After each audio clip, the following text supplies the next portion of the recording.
Assalamualaikum warahmatullahi wabarakatuh. Perkenalkan, nama saya Putriana Endang Purwaningsih. Biasa dipanggil Putri. Saya lahir di Tegal 11 Juni 1993. Ayah saya bernama Ratna Purnama yang bekerja sebagai peternak. Ibu saya bernama Kasuya. Beliau adalah seorang ibu rumah tangga. Saya terlahir dari 3 bersaudara. Kakak saya yang pertama bernama Tris Nuryanto dan yang kedua bernama Desi Sartika.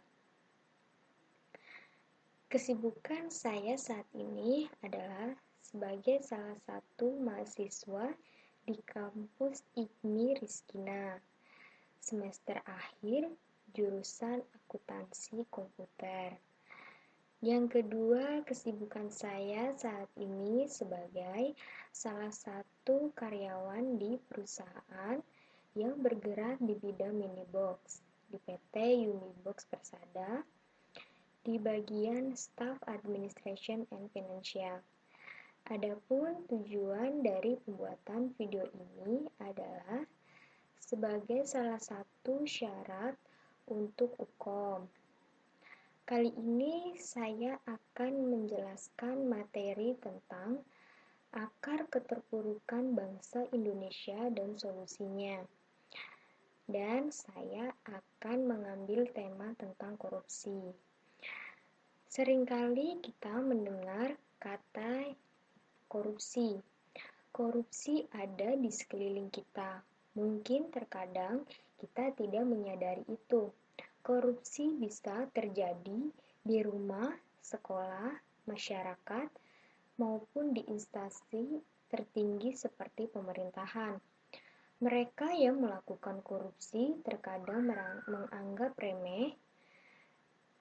Hal ini sangat mengkhawatirkan, sebab bagaimanapun apabila suatu organisasi dibangun dari korupsi akan dapat merusaknya.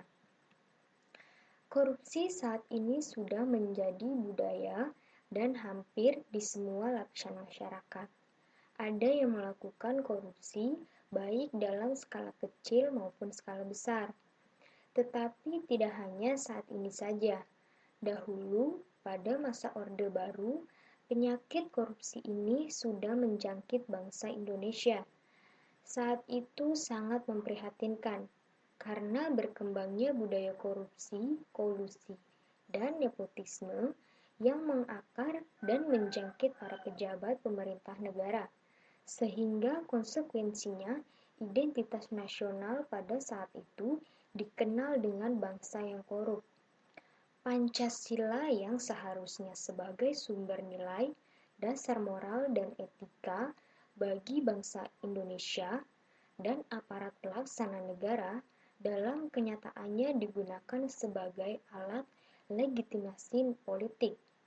Semua kebijakan dan tindakan penguasa mengatasnamakan Pancasila, bahkan kebijakan yang bertentangan sekalipun diistilahkan sebagai pelaksanaan Pancasila yang murni dan konsekuen, sehingga kebijakan yang ada saat itu terlihat berpihak pada rakyat, tetapi sebenarnya hanya untuk mendapatkan keuntungan pribadi oknum tertentu saja, tanpa memikirkan nasib rakyat Indonesia.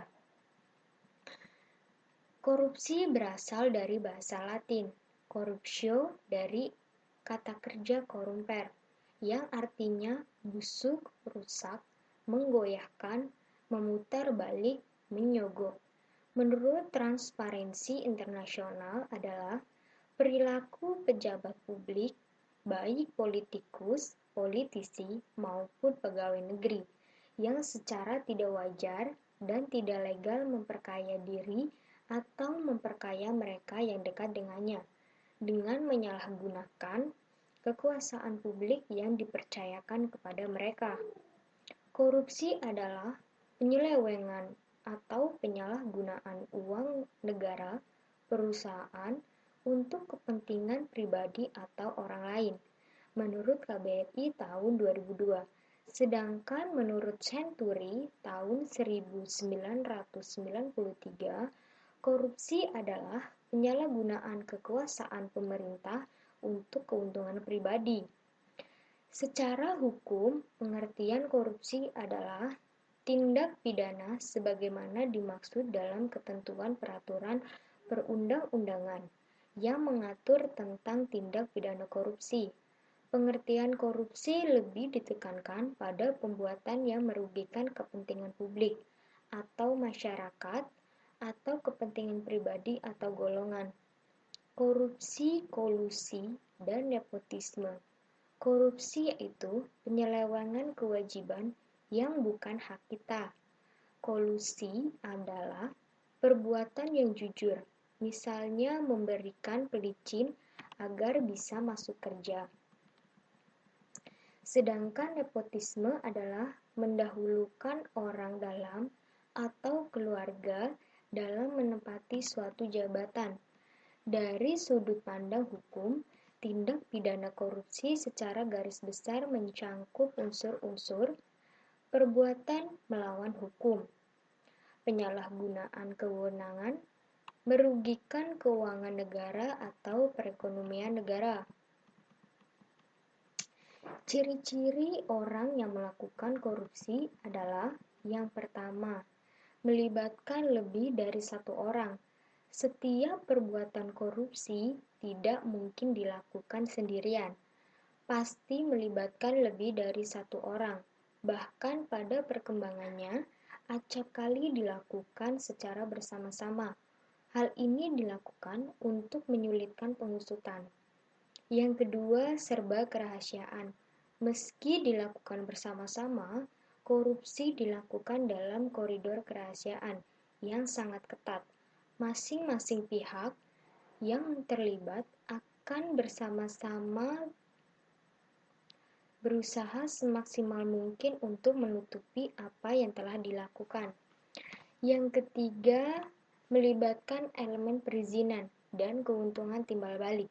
Yang dimaksud dengan elemen perizinan adalah bidang strategis yang dikuasai oleh negara menyangkut pengembangan usaha tertentu, misalnya izin mendirikan bangunan, izin perusahaan, dan izin lain-lain. Yang keempat, selalu berusaha menyembunyikan perbuatan atau maksud tertentu di balik kebenaran. Yang kelima, koruptor menginginkan keputusan-keputusan yang tegas dan berpihak padanya, mengutamakan kepentingannya, dan melindungi segala apa yang diinginkannya. Yang keenam, tindak korupsi mengundang banyak hal. Badan hukum yang dimaksud suatu lembaga yang bergerak dalam pelayanan publik atau penyedia barang dan jasa kepentingan publik. Yang ketujuh, setiap tindak korupsi adalah pengkhianatan kepercayaan. Ketika seseorang berjuang meraih kedudukan tertentu, dia pasti berjanji akan melakukan hal yang terbaik untuk kepentingan semua pihak. Tetapi, setelah mendapat kepercayaan kedudukan tersebut, tidak pernah melakukan apa yang telah dijanjikan. Kedelapan, setiap bentuk korupsi melibatkan fungsi ganda yang kontradiktif dari koruptor sendiri. Sikap dermawan dari koruptor yang acap kali ditampilkan di hadapan publik adalah bentuk fungsi ganda yang kontradiktif.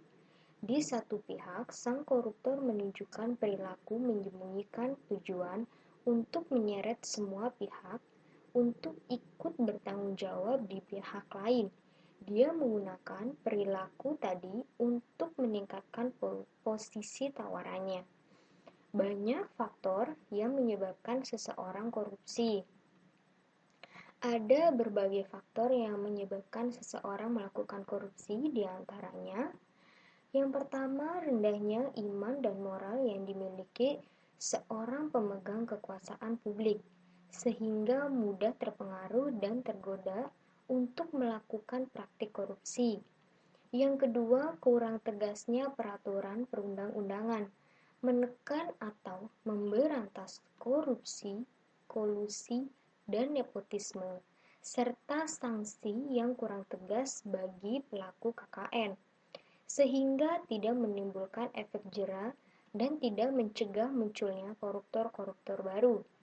Yang ketiga, lemahnya pengawasan dan kontrol terhadap kinerja aparat negara, sehingga memberikan peluang korupsi dan penyalahgunaan keuangan negara. Yang keempat, gaji yang relatif rendah. Faktor inilah yang sering menjadi alasan utama seseorang melakukan korupsi, karena ia menganggap bahwa gaji yang ia dapat belum cukup untuk mendapatkan kehidupan yang berkecukupan. Selain itu, tingkat pendapatan juga dianggap tidak sebanding dengan tingkat kebutuhan hidup yang semakin meningkat dan semakin kompleks.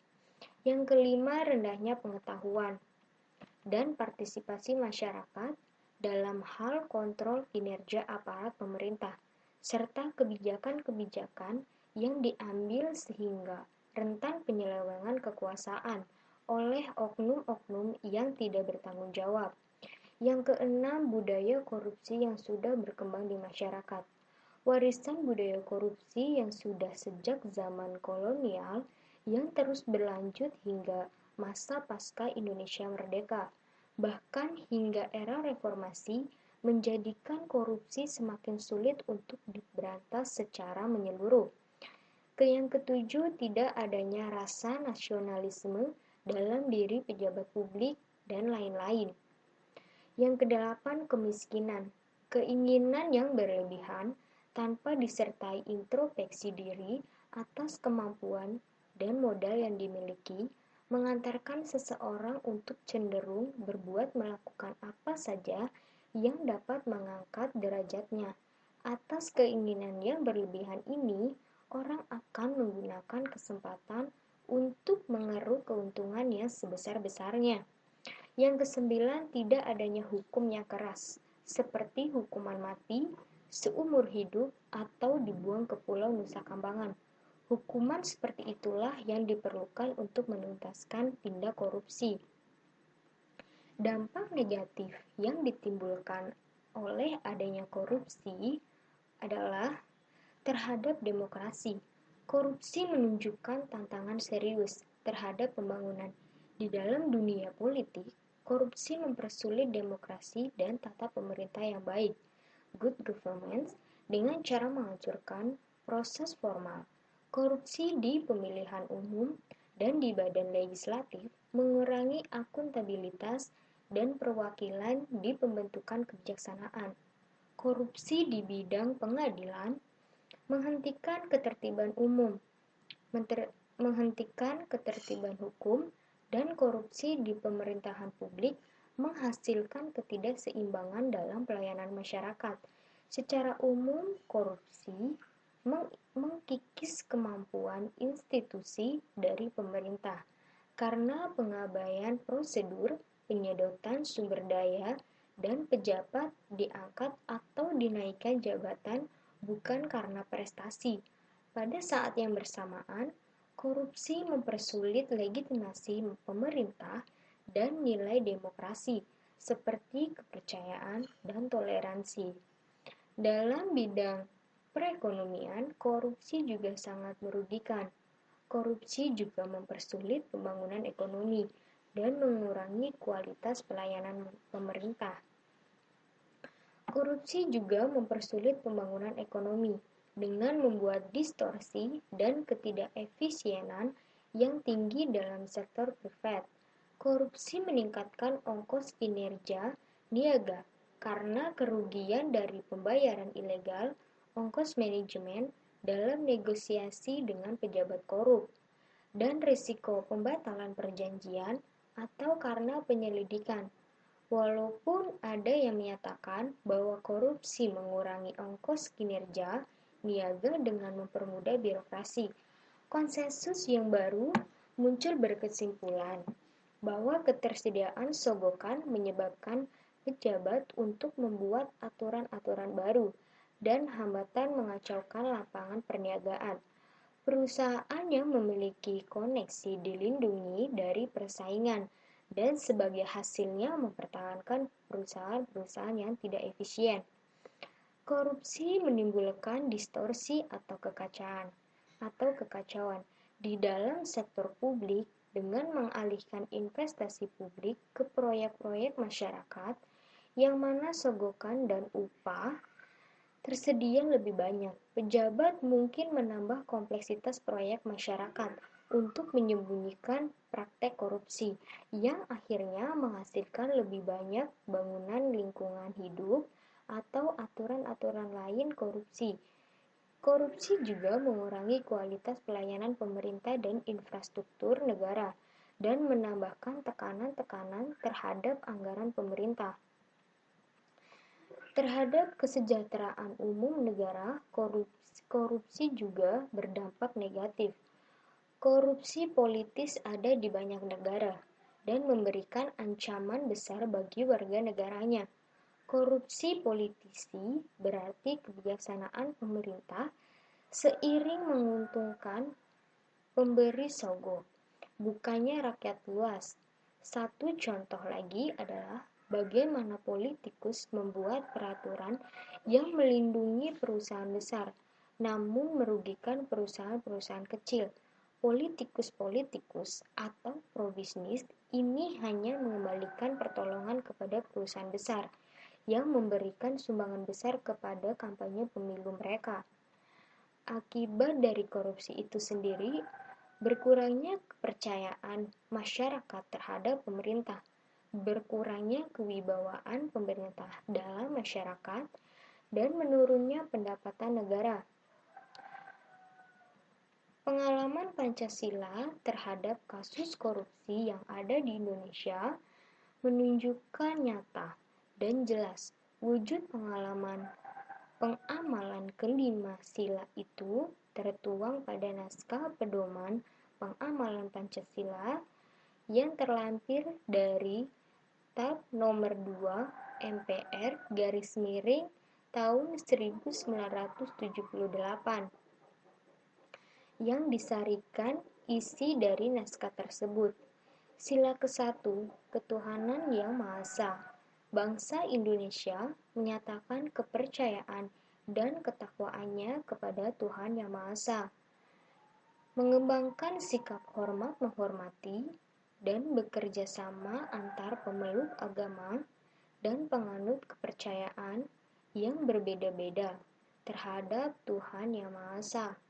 Sila kedua, manusia yang adil dan beradab, mengakui persamaan derajat, persamaan hak dan kewajiban asasi setiap manusia, tanpa membeda-bedakan suku, keturunan, agama, kepercayaan, jenis kelamin, kedudukan sosial, warna kulit, dan sebagainya. Mengembangkan sikap saling mencintai sesama manusia. Sila ketiga, persatuan Indonesia, mampu menempatkan persatuan, kesatuan, serta kepentingan dan keselamatan bangsa dan negara sebagai kepentingan bersama di atas kepentingan pribadi atau golongan. Mengembangkan rasa cinta kepada tanah air. Sila keempat, kerakyatan yang dipimpin oleh hikmat, kebijaksanaan dalam permusyawaratan atau perwakilan. Mengutamakan musyawarah dalam mengambil keputusan untuk kepentingan bersama. Di dalam musyawarah diutamakan kepentingan bersama di atas kepentingan pribadi dan golongan. Sila kelima, keadilan sosial bagi seluruh rakyat Indonesia. Tidak menggunakan hak milik untuk hal-hal yang bertentangan dengan atau merugikan kepentingan umum. Mengembangkan sikap adil pada sesama. Tindakan korupsi adalah tindakan yang sudah sangat melenceng dari pengamalan sila-sila dalam Pancasila, baik sila pertama, kedua, ketiga, keempat, dan kelima. Karena tindak korupsi adalah tindakan yang tidak mencerminkan ketuhanan, melanggar hak asasi manusia, mengutamakan kepentingan individu di atas kepentingan negara, tidak mengutamakan musyawarah, dan tidak adil kepada sesama manusia. Pancasila merupakan sumber nilai anti korupsi. Korupsi itu terjadi karena ketika ada niat dan kesempatan, kunci terwujudnya Indonesia sebagai negara hukum dan menjadikan nilai-nilai Pancasila dan norma-norma agama, serta peraturan perundang-undangan sebagai acuan dasar untuk seluruh masyarakat Indonesia. Adanya tindak korupsi di Indonesia belum menunjukkan pengalaman Pancasila di kehidupan masyarakat. Selain itu, penegakan hukum di Indonesia seharusnya lebih profesional, tanggap, dan lebih mementingkan negara. Dalam pelaksanaannya, hendaknya dibarengi dengan pengamalan Pancasila sebagai dasar hukum yang harus dipatuhi. Prioritas utama yang harus dilakukan adalah membenahi sistem penegakan hukum agar lebih baik. Selain itu, terjaminnya keadilan bagi rakyat diwujudkan dengan adanya penegakan hukum yang tidak mementingkan kepentingan pribadi saja. Gambaran umum korupsi yang ada di Indonesia. Korupsi sendiri di Indonesia dimulai sejak era Orde Lama, sekitar tahun 1960-an, bahkan sangat mungkin pada tahun-tahun sebelumnya. Pemerintah melalui Undang-Undang Nomor 24 tahun 1960 yang diikuti dengan dilaksanakannya Operasi Budi dan pembentukan Tim Pemberantasan Korupsi berdasarkan Keputusan Presiden Nomor 228 tahun 1967 yang dipimpin langsung oleh Jaksa Agung, belum membuahkan hasil nyata. Pada era Orde Baru muncul Undang-Undang Nomor 3 tahun 1971 dengan Operasi Tertib yang dilakukan Komando Operasi Pemulihan Keamanan dan Ketertiban. Namun dengan kemajuan iptek, modus operandi korupsi semakin canggih dan rumit, sehingga undang-undang tersebut gagal dilaksanakan. Selanjutnya dikeluarkan kembali Undang-Undang Nomor 31 tahun 1999. Upaya-upaya hukum yang telah dilakukan pemerintah sebenarnya sudah cukup banyak dan sistematis.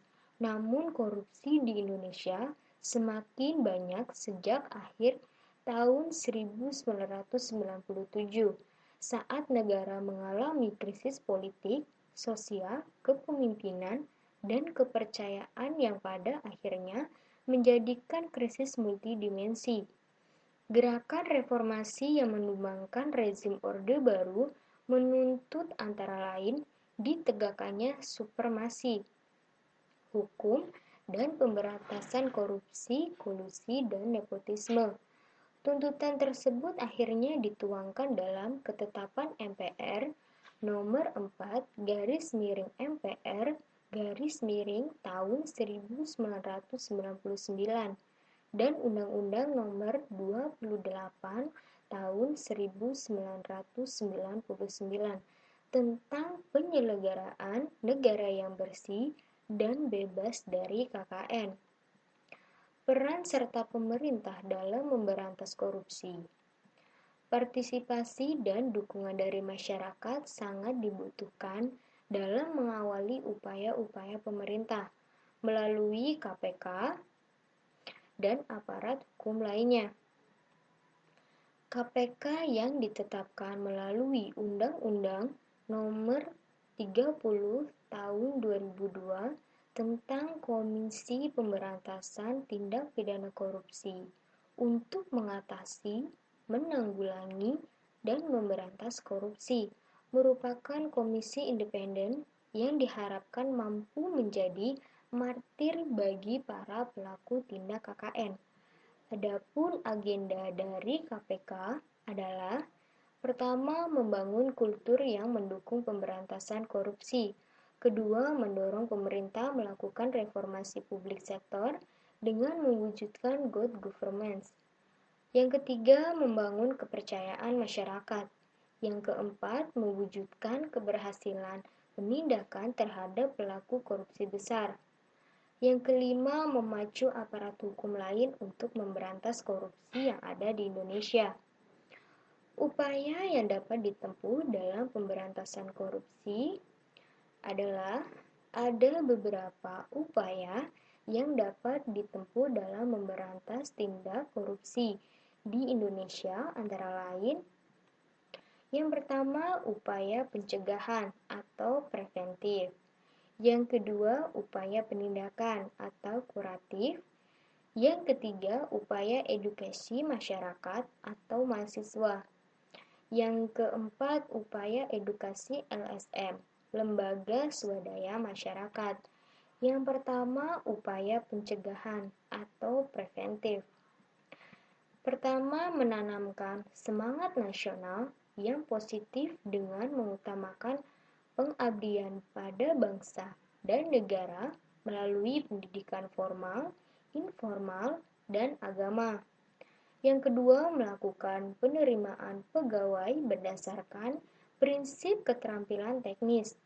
Yang ketiga, para pejabat dihimbau untuk mematuhi pola hidup sederhana dan memiliki tanggung jawab yang tinggi.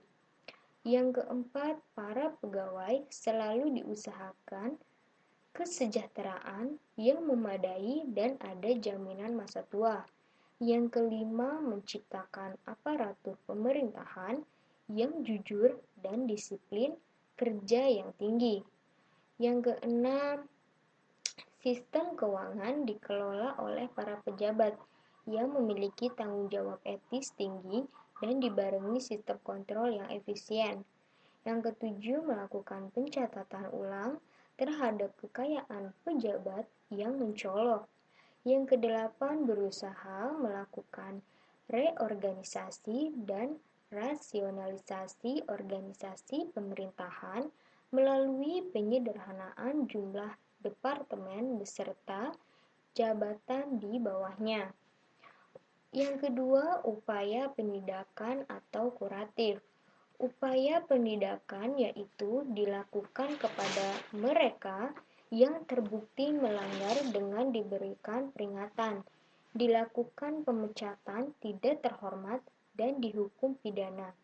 Beberapa contoh penindakan yang dilakukan oleh KPK.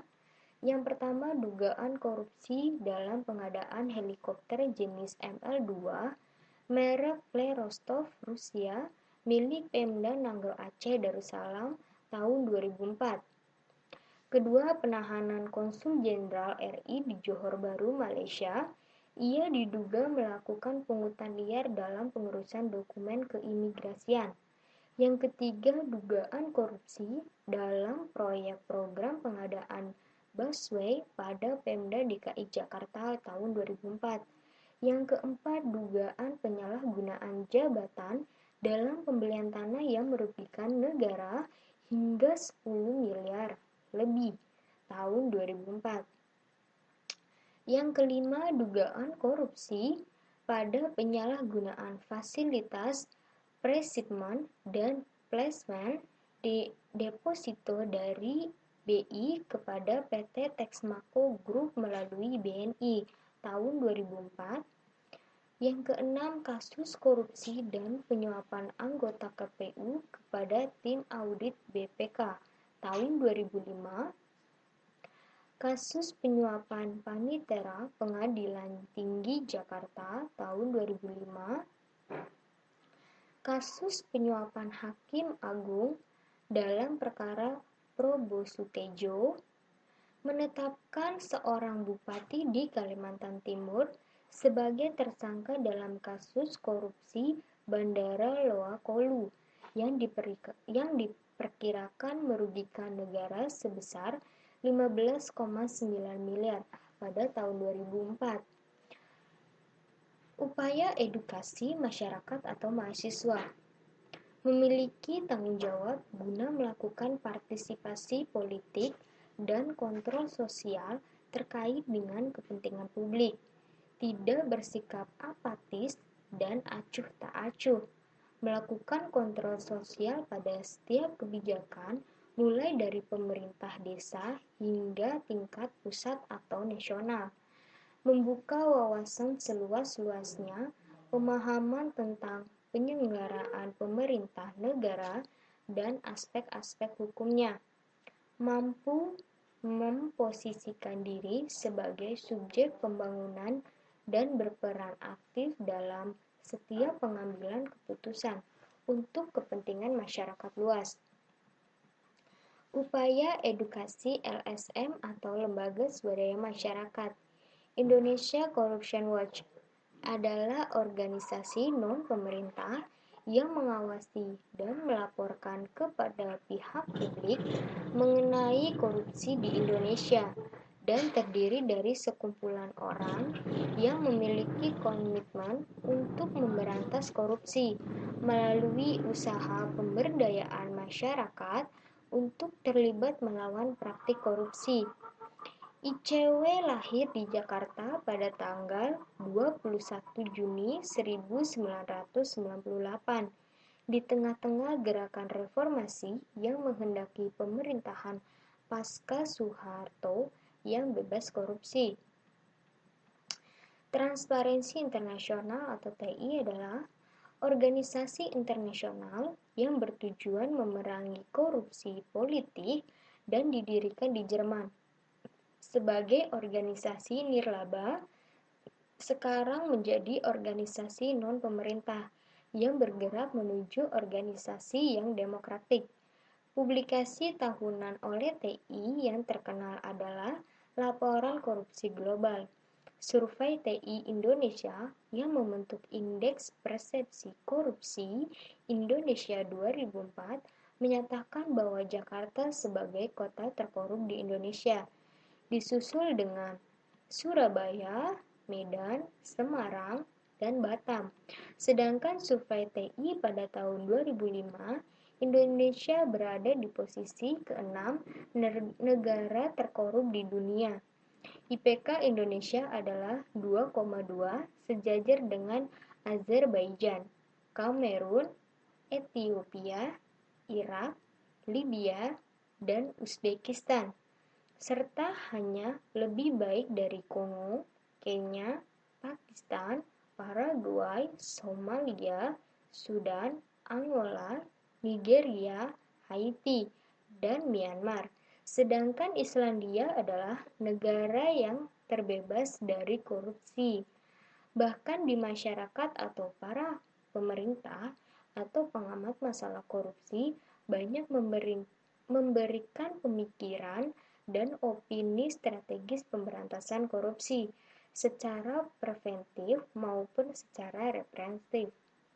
Antara lain, konsep carrot and stick, yaitu konsep pemberantasan korupsi yang sederhana yang keberhasilannya sudah dibuktikan di negara RRC dan Singapura, yaitu konsep pemberantasan korupsi yang sudah terbukti sangat besar. Carrot sendiri adalah pendapatan neto pegawai negeri, TNI, dan Polri yang cukup untuk hidup dengan standar sesuai pendidikan, pengetahuan, kepemimpinan, pangkat, dan martabatnya, sehingga dapat hidup lebih layak, cukup untuk hidup dengan gaya dan gagah. Sedangkan stick sendiri adalah bila semua sudah dicukupi dan masih ada yang berani korupsi, maka hukumannya tidak tanggung-tanggung, karena tidak ada alasan sedikit pun untuk melakukan korupsi, bila mana perlu dijatuhi hukuman mati. Yang kedua, gerakan masyarakat anti korupsi, yaitu pemberantasan korupsi di Indonesia. Saat ini perlu adanya tekanan kuat dari masyarakat. Dengan mengefektifkan gerakan rakyat anti korupsi, LSM ICW ulama NU dan Muhammadiyah ataupun ormas yang lain perlu bekerja sama dalam upaya pemberantasan korupsi, serta kemungkinan dibentuknya koalisi dari partai politik untuk melawan korupsi. Selama ini, pemberantasan korupsi hanya dijadikan sebagai bahan kampanye untuk mencari dukungan saja, tanpa adanya realisasi dari partai politik yang bersangkutan. Gerakan rakyat ini diperlukan untuk menekan pemerintah dan sekaligus memberikan dukungan moral agar pemerintah bangkit kembali untuk memberantas korupsi. Ketiga, gerakan pembersihan, yaitu menciptakan semua aparat hukum, baik kepolisian, kejaksaan, dan ke pengadilan yang bersih, jujur, disiplin, dan bertanggung jawab, serta memiliki komitmen yang tinggi dan berani melakukan untuk pemberantasan korupsi tanpa memandang status sosial untuk menegakkan hukum dan keadilan. Hal ini dilakukan dengan membenahi sistem organisasi yang ada dengan menekankan prosedur struktur follow strategis, yaitu dengan menggambarkan struktur organisasi yang sudah ada terlebih dahulu, kemudian menempatkan orang-orang sesuai posisi masing-masing. Yang keempat, gerakan moral yang secara terus-menerus mensosialisasikan bahwa korupsi adalah kejahatan besar bagi kemanusiaan yang melanggar harkat dan martabat manusia. Melalui gerakan moral, diharapkan tercipta kondisi lingkungan sosial masyarakat yang sangat menolak, menentang, dan menghukum perbuatan korupsi, dan akan menerima, mendukung, dan menghargai perilaku anti korupsi. Langkah ini antara lain dapat dilakukan melalui lembaga pendidikan, sehingga dapat terjangkau seluruh lapisan masyarakat, terutama generasi muda, sebagai langkah yang efektif untuk membangun peradaban bangsa yang bersih dari masalah korupsi. Yang kelima, gerakan pengefektifan birokrasi, yaitu dengan menyusutkan jumlah pegawai dalam pemerintahan agar didapat hasil kerja yang optimal dengan jalan menempatkan orang yang sesuai dengan kemampuan dan keahliannya. Dan apabila masih ada pegawai yang melakukan korupsi, dilakukan tindakan tegas dan keras kepada mereka yang telah terbukti dan bersalah, dan bila perlu dihukum mati, karena korupsi adalah kejahatan terbesar bagi kemanusiaan dan siapa saja yang melakukan korupsi berarti melanggar harkat dan martabat kehidupan. Pemerintah setiap negara pada umumnya pasti telah melakukan langkah-langkah untuk memberantas tindak pidana korupsi dengan membuat undang-undang. Indonesia juga membuat undang-undang tentang pemberantasan tindak pidana korupsi.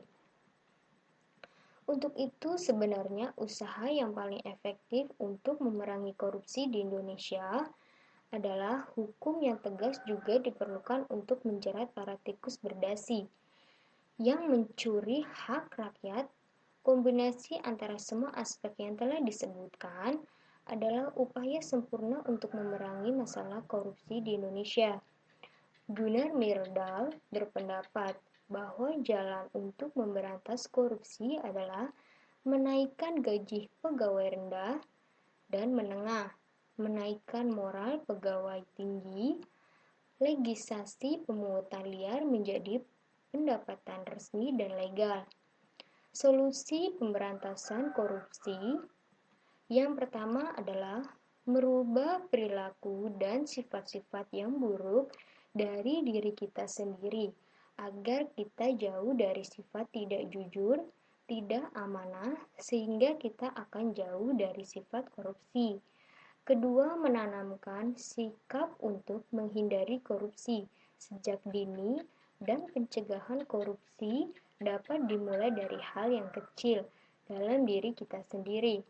Yang ketiga, selalu berpedoman pada motivasi yang sesungguhnya, yaitu akhirat dan Tuhan Yang Maha Esa, sehingga semangat akan terus terpacu untuk berbuat kebaikan. Karena motivasi yang bersumber pada Tuhan Yang Maha Esa tidak akan pernah kering karena kita telah berpedoman pada sumber dari segala sumber motivasi. Yang keempat, yang paling utama adalah senantiasa membentengi hati kita dengan iman dan takwa yang kuat, sehingga perbuatan kita selalu berorientasi pada akhirat, yang berujung pada perbuatan yang terpuji, jauh dari tindak pidana korupsi. Yang kelima, membekali diri dengan sifat jujur dan semangat. Pahamilah, jika kita melakukan hal yang baik, maka kita juga akan mendapatkan sesuatu yang baik pula. Begitu juga sebaliknya. Harapan saya adalah mempelajari ini supaya tidak ada lagi yang korupsi di negara tercinta ini dan bersih seutuhnya, agar kehidupan kita sejahtera. Yang kedua, para koruptor dapat sadar bahwa perbuatan yang mereka lakukan adalah melanggar hukum dan merugikan orang lain, serta dapat menghentikan korupsinya. Kunci kebahagiaan itu bukan hanya melimpahnya harta yang kita miliki, bukan pula tingginya kekuasaan yang bisa kita duduki, namun seberapa jauh harta dan kekuasaan yang kita miliki itu memberi makna dan manfaat untuk orang-orang di sekitar kita. Semoga informasi yang saya sampaikan ini bisa bermanfaat bagi kita semua. Kesempurnaan hanya milik Allah dan kesalahan datangnya dari diri saya pribadi. Mohon maaf. Wabillahi taufiq wal hidayah. Wassalamualaikum warahmatullahi wabarakatuh.